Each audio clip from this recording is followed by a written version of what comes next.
এই জামানার কথাই নবীজি বলছেন সাল্লাল্লাহু আলাইহি ওয়াসাল্লাম, তোমাদের সামনে এমন একটা যুগ আসছে, নবীজি বলছেন জামানা সবরিন, কঠিন জামানা।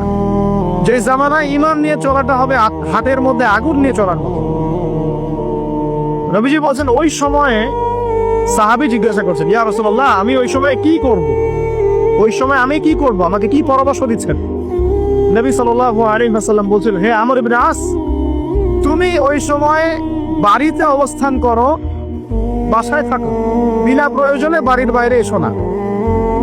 ওই সময় তুমি নিজের পাপের জন্য আল্লাহর কাছে তওবা করতে থাকো, বিনা প্রয়োজনে বাড়ি থেকে বের হয়েও না।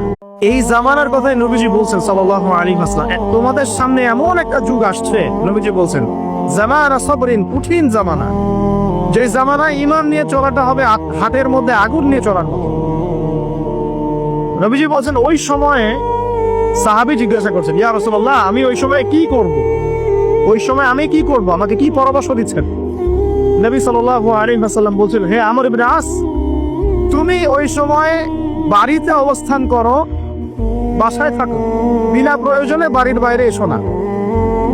ওই সময় তুমি নিজের পাপের জন্য আল্লাহর কাছে তওবা করতে থাকো, বিনা প্রয়োজনে বাড়ি থেকে বের হয়েও না।